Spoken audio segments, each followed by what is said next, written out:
Շատ է խոսվում այն մասին, թե մենք ինչպես ենք պատկերացնում իշխանափոխությունը, որն է որից առաջ զանգված հավաքվի, հետո գնանք իշխանափոխության, թե մենք ասենք ինչ ենք ուզում, ինչպես ենք պատկերացնում, նոր այդ զանգվածը հավաքվի, բնականաբար դրանք իրար հետ զուգահեռ պետք է տեղի ունենան,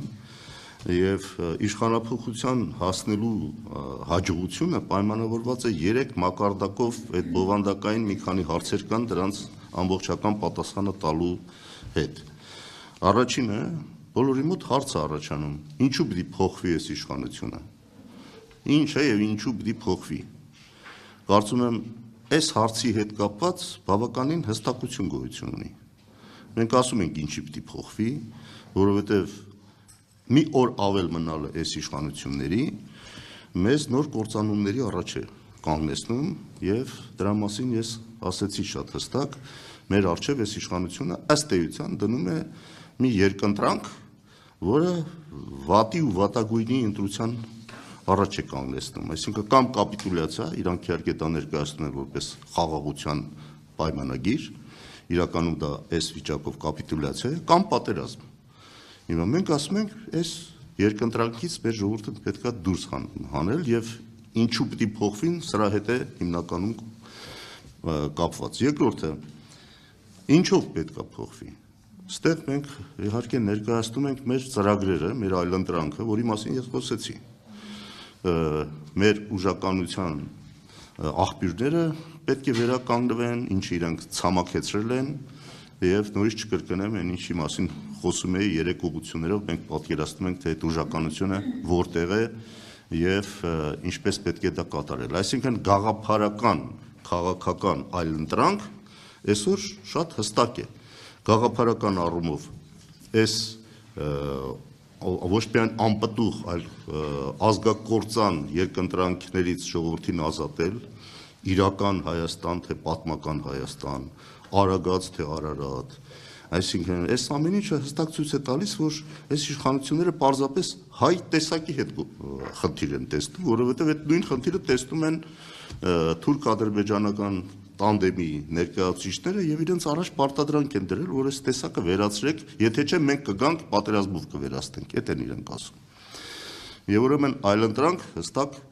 որպես գաղափարախաղական կարծում եմ այս ընթացքում մենք ներկայացրել ենք եւ սա պետք է տեղ հասցնել ժողովրդին։ Կա իհարկե նաեւ հարց առաջնորդողը ով պետք է լինի։ Հիմա երբ դա կախված է այս խնդիրների լուծումից։ Ինչով փոխարինելը այլընտրանք է ենթադրում եւ առաջնորդ է ենթադրում։ Հիմա մենք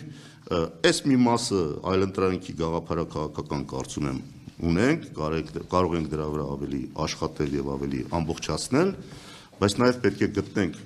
մի անձ, որը բոլորի կողմից կընդունվի եւ այդ անձը կդառնա օրինակ նույն պաշտոնանկության process-ի համար կարևոր դեմքերից մեկը։ Հիմա շատ եմ չէ խոսում պաշտոնանկության impeachment-ի մասին։ Հիմա այդ impeachment-ի համար անհրաժեշտ է որ հստակ լինի թեկնածուն ով է,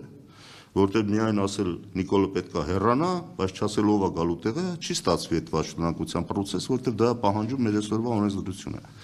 Այս անձի շուրջ համաձայնության այո գալու խնդիր կա եւ այստեղ դաշնակցությունը ամեն ինչ արել է որ դա հեշտանա։ Մենք ինքներս մեզ չենք առաջադրում, մենք ասում ենք մենք պատրաստ ենք համագործակցել ցանկացած անձի հետ ով որ այս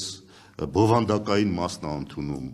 որ այդ իշխանափոխության էությունն է պատկերացնում, այս այլընտրանքն է ընդունում, եւ նորից այդ կոչը արեցի, չէ՞, նորից էս մեր ընդհանուր ժողովն էլ այդ կոչն արել։ Այսինքն մենք ամեն ինչ անում ենք, որ այդ ամբիցիաները, հատվածական շահերը չխանգարեն, որ այդ անձը միասնական տեխնացու անձը ի հայտ գա։ Եվ երրորդը ներողություն ասեմ վերջացնեմ իշխանափոխության։ Ինչպես անելն է։ Այդտեղ ես ասեցի, ինչպես անելը դա է։ Ոչ թե պարզ մասնակցություն է մեզ անհրաժեշտ, այլ կազմակերպված մասնակցություն է անհրաժեշտ, որպեսզի հակակշռվի այն բիրտ ուժը, որը այսօր իշխանությունները կիրառում են։ Այսօր ձևավորվել է մի այսպես բանդա,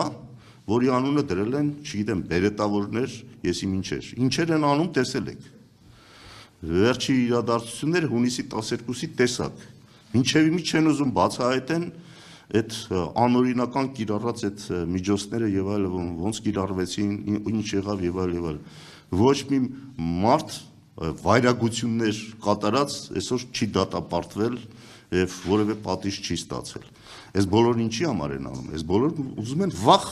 սերմանեն մեր ժողովրդի մեջ եւ այդ վախը մենք հաղթահարելու խնդիր ունենք, այո,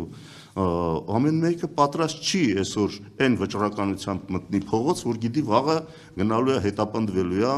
բանտարկվելու է եւ այլ եւ այլ, բայց մեր կառույցը այն ներկայությունն ունի այդ տարածքում, որ մեր ընկերների մի մասի ոտը բանտում է, մյուս ոտը փողոցում է, բայց դրանից ոչ ոք չի ընկճվել, ընդհակառակն ավելի են ամրացել, անունները նույնիսկ լավ գիտեք, հերթով կարող եք տալ, այսինքն այդ ձևի կազմակերպված վճռական մեզ անհրաժեշտ է մասնակցություն, որ հակակշռելի լինի այդ ուժերը, այսինքն բիրտ ուժի դեմ այսօր կիրառվող հակաօրինական բիրտ ուժի դեմ մինչև վերջ պատրաստ կանգնած մի անհրաժեշտ քանակություն է անհրաժեշտ։ Սա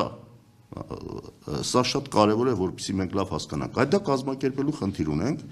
այդ անհրաժեշտ քանակությունը առաջացնելու խնդիր ունենք, որը մինչև հիմա չի եղել։ Երկրորդ գլխավոր հարցը, որ այս իշխանությունների, այսպես ասած, հիմնական հենարանն է հանդիսանում, դրսի աջակցությունն է։ Մենք այդ ուղղությամբ ենք լուրջ աշխատանքներ ծրագրավորում։ Դուք հետևել եք, չէ՞, ասենք այն իշխանությունը, որը քաղաքական առումով ձեռնտու է որոշ կենտրոնների, որևէ դժգոհություն չեն հայտնում այն բանի մասին, որ մարդու իրավունքների համատարած ոտնահարումը տեղի ունենում այս երկրում։ Քաղբանտարկյալներ կան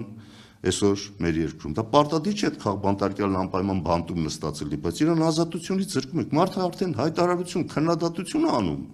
արդեն քրեական գործ են հարուցում։ Այսինքն դա իրավունք չունի քննադատել սահմանադրական դատարանի օրինակ կայացած արդեն որոշումը։ Վաղը մեզ են արդեն այդ խոսքի ազատությունը ամբողջությամբ ոտնահարված է։ Եվ դրա հետ կապված հայտարարություններ համապատասխան, որ նախկինում կային օրինակ, եթե հիշեք, այդ խաղ հասարակություններ կոչվածները, դրանք ունեն, բայց չկան։ Այսինքն, այո, էս էլ է իրանց ոգևորում, որպեսզի առավել բիրտ ուժով գնան առաջ եւ ռեպրեսիվ մեթոդներով ճնշեն որևէ ընդվզում։ Սրանց դեմն է պետք է առնել եւ դա պետք է կատարվի նաեւ արտաքին մարզում աշխատելու միջոցով։ Այն կազմակերպությունները, որի անդամ է Հայաստանը, պետք է պարզ տեսնի այն իրական պատկերը, որը գոյություն ունի մարդու իրավունքների ոտնահարման առումով, ժողովրդավարության առումով եւ մնացած բոլոր հարցերով, որով իբր թե իշխանությունները փորձում են ինքնագոհ պարծենալ։ Այդպիսի բան գոյություն չունի։ Այսինքն, այս երեք ուղղությունները, որի մասին ես խոսեցի, իշխանափոխության անհրաժեշտ բովանդակությունն են ապահովում։